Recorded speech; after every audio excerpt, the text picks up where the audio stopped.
नेपाल की बात में आपका स्वागत है। मैं हूं यशोदा श्रीवास्तव और आज हम हैं कपिलवस्तु जिले के क्षेत्र संख्या 1 के गांव सभा डुमरी में।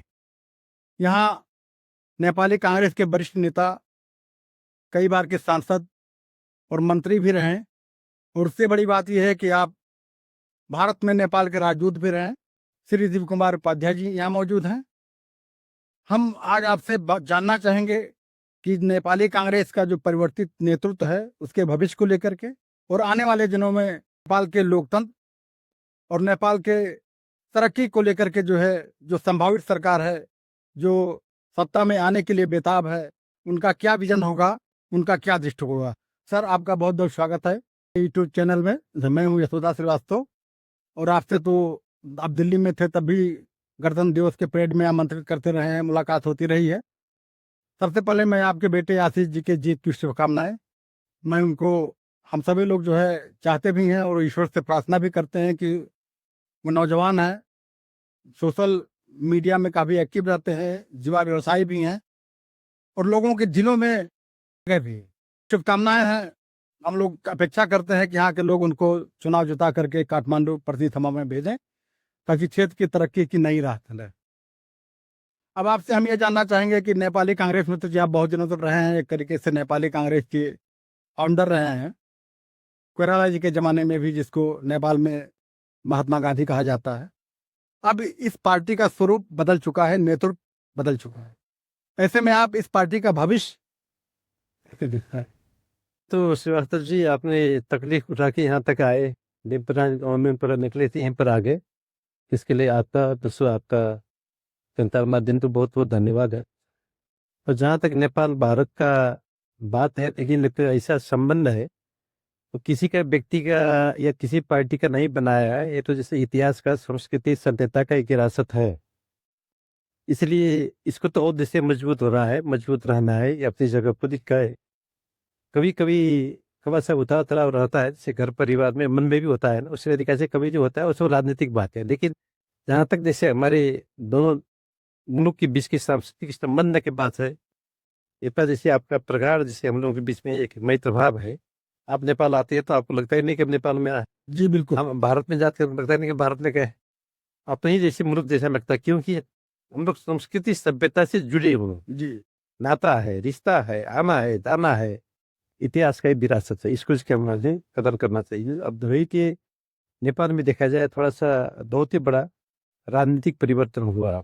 अकस्मात जो जैसे आपके जो जनजी आंदोलन हुआ, कि अपेक्षित नहीं था, अनपेक्षित ही हुआ जी इसके बाद में काफी जैसे सारी परिवर्तन हुई। ये जैसे नेपाल के लिए भी और अंतर्राष्ट्रीय जगत के लिए भी विशेष जैसे चिंता और आपके जैसे ये थोड़ा अनुसंधान के विषय है, कैसे ही संभव हुआ, जी क्यों हुआ, कैसे हुआ, किसने कराया, ये तो थोड़ा सा अब रिसर्च के बाद में धीरे हाँ बिल्कुल, हम लोग को भी इस बात को लेकर के चिंता रहती है। गति खुलेगी दही। जी अभी भी देखिए कि मैं जो चुनाव है, अब तो जैसे अब तो हम लोग फंस गए। जी एक जैसे आप जैसे या हम कोई भी एक सुरंग में, अंधकार सुरंग में अगर फंस जाए तो पहला तो रास्ता दिखना चाहिए, जी फिर कहीं आगे बढ़े। तो जी ये जैसे अंधकार में कहाँ पड़े, इस नाते चुनाव तो एक तरह से मात्र एक छोटा सा एक प्रकाश है।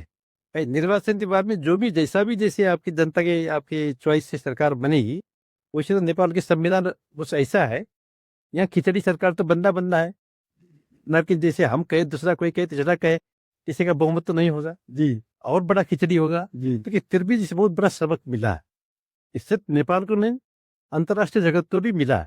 आप बहुमत के दम पर अगर थोड़ा सा ध्यान नहीं देंगे, कभी भी किसी घटना हो सकता है। इस नाते हम लोग सजग हैं। अब इसने तो बहुत बड़ा चुनौती नेपाल के लिए और पार्टी के लिए भी। पॉलिसी जैसे सुधार तो हुआ, जैसे मान लिया कांग्रेस में अभी विशेष अधिवेशन को नाते इसके नया नेतृत्व जैसे प्रस्थानांतरण है, नए युवा लोग जैसे नेतृत्व में आए, पहले से कुछ सुधार है, मानते हैं। लेकिन फिर भी देखिए उसको आधिकारिकता से देखकर सुप्रीम कोर्ट में मुद्दा है। और फिर इससे हमारे महाधिवेशन होने वाला भी, आने वाला विश्व बैशाख महीना, फिर इससे हो जाएगा। उसके बाद फिर कौन जीतेगा कौन हारेगा किसी के पता नहीं। तत्काल एक सुधार की तरफ है। एक जैसे जो पुराना नेतृत्व जैसे बहुत बड़ा ये बदनामी था कि वही लोग आज जैसे 40 साल से वही एक ही नेतृत्व, एक ही लोग, एक ही चेहरा। आदमी थोड़ा सा जैसे इससे बहुत कठोर आलोचना करते थे। अब तक युवा ने से आ रहा है, परिवर्तन हुआ। इसको और आगे बढ़ाना है। और जाते से ये बात सत्य का बात है, देखिए इसे मान लीजिए अब हमारा एक ही लड़का है आशिक गौतम नाम भी है, जी जी उसने भी रुचि लिया, क्योंकि आजकल देखिए युवा लोग इतनी इससे स्वदेश तो रहना नहीं चाहते, जी विदेश जाना चाहते हैं। जी, ये लड़का था स्वदेश में रह गया। अब उसको और सभी नव युवक लोगों को धन्यवाद देते हैं तो नेपाल में, हाँ, क्योंकि यह थोड़ा सा जैसे यानी आपको अवसर पर होने के बाद देश चाहते देश से 12 पास करने के बाद में पढ़ने के बहाने, रोजगारी के बहाने सब विदेश जाना, सब देश प्रदेश में है, नहीं कि मिट्टी में किस कर सकती है, हमको करना है, इस संघर्ष से जीना है, जूझेंगे, बकाए रहेंगे, ये बड़ी बात है। इस नाते देखिए हमें ये सब आशा है, उम्मीद है कि जैसे उसने एक इंडिपेंडेंट कैंडिडेट के नाते पार्टी के निर्णय में सहमति जता के उसने उम्मीदवारी दिया। उसके साथ में बहुत सारे साथी, वही जैसे आपकी जो हमारे नेपाल की पार्टी राजनीति में जो संस्थागत संरचना है, जैसे आपकी एसोसिएशन नंबर 1 है, एक नंबर तो ये हमारे जैसे नेमाधिकारी जिसके रैंक एंड पैकेज बहुत लोग इस्तीफा देंगे आशीष के साथ में ही। क्यों है कि जैसे यानी ये जो निर्णय हुआ गलत हुआ, टिकट का वितरण गलत हुआ, हम उसको सचाएंगे, सचाना चाहेंगे, और जहाँ जनता का मत होगा वही जीतेगा जी। इसलिए यहाँ भी जैसे मान लीजिए जो चुनाव जीतेगा वही असली होगा।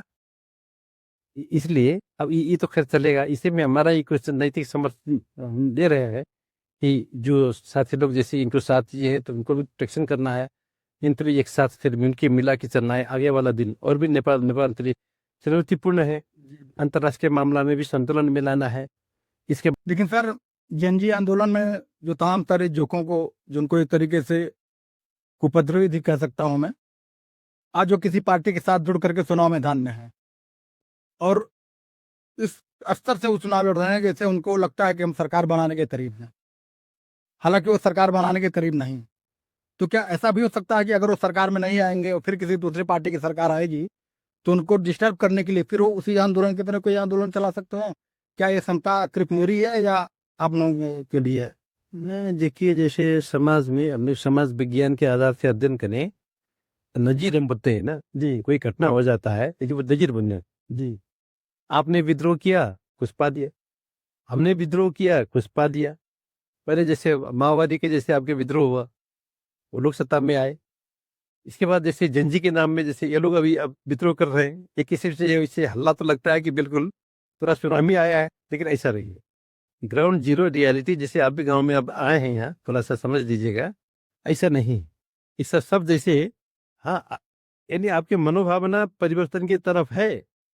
पुरानी पार्टी पुराने लोगों ने नहीं कर सके, नहीं हुआ, हम लोगों का जैसे ध्यान नहीं दिया, ये तो है, लेकिन इसका मतलब जैसे बिल्कुल सब आंख मूंद के नए की तरफ जाएंगे, ऐसा बात नहीं। ये नया क्या है, कैसा है, कहाँ जाके इसका लैंडिंग होगा, जी जरूर सब सोचते हैं, इस बात को सोचते हैं। इस नाते इसको देखिए अभी धीरे धीरे अभी चुनाव का नजदीकी आ रहा है, आदमी अब थोड़ा सा अभी अपने दिमाग में इस बात का जरूर ध्यान देंगे कि भाई नेपाल में ये जो घटना हुआ कितना उचित था, कितना अनुचित था। जैसे मान लीजिए असंतुष्टि के नाते जिस तरीके से नेपाल में 24 घंटे के अंदर में जो फिजिकल डिस्ट्रक्शन हुआ, बताते हैं कि ये तो जैसे आपके विश्व के लिए एक अनुसंधान का विषय है, कैसे ही संभव हुआ।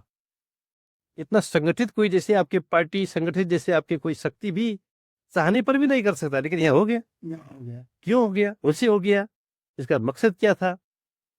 आपको जैसे यानी डिस्ट्रक्शन से आपके जैसे यानी इकोनॉमिक कितना पीछे जाता है, ये तो सर अब धीरे धीरे सब लोग अब देखते हैं, समझ रहे हैं। उन्हीं उन्हीं देखिए आवेश में आके जनता ने पुलिस चौकी को जलाया, जितने भी पुलिस पोस्ट है पुलिस उसको जलाया, पुलिस को जैसे यानी बिल्कुल जैसे आपके नंगे कर करके दौड़ा दौड़ा कर किया। लेकिन बाद में वही जैसे पब्लिक ने फिर जैसे तंदा उठा के उनका पोस्ट बनवाया कि भाई ये तो चाहिए, ये तो सुरक्षा के लिए, जैसे मतलब मान लीजिए कोई भी सभ्य समाज के लिए सिक्योरिटी के आपके जैसे कायम करने के लिए प्रहरी चाहिए, तब फिर वही बनाने लगे।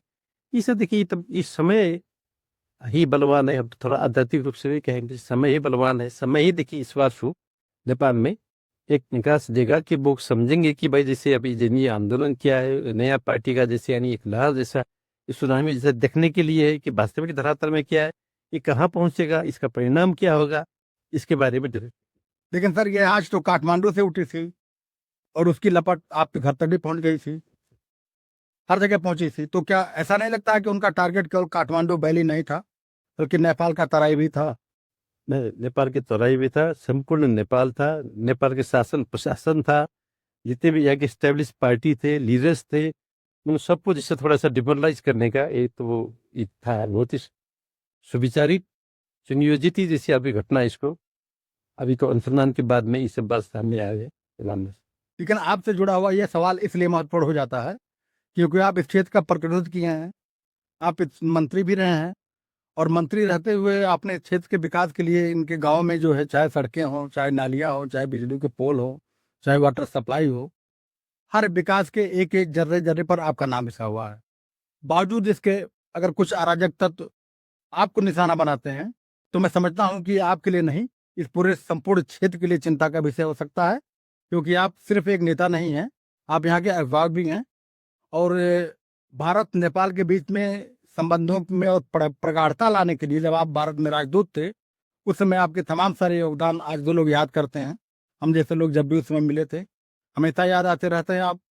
और आपके साथ ऐसी घटना, आपके यहाँ आक्रमणकारियों का एक हुजूम आकर के वो करना, तो निश्चित रूप से सिर्फ मेरा ही नहीं, आपको चाहने वाले भारत में बहुत सारे लोग हैं, और उन लोगों को भी चिंता का सबब था। आपको बहुत बहुत धन्यवाद सर। हम एक बार फिर जो है आपके बेटे और हमारे छोटे भाई आशीष जी के लिए जो है कामना करते हैं कि यहाँ के क्षेत्र उनको जिताए, और वो नेपाल प्रदेश में पहुंच करके आप ही के तरह क्षेत्र के विकास के बारे में फिर एक नई दृष्टि से, नई ऊर्जा के साथ लोगों के सामने है। धन्यवाद सर। ठीक है।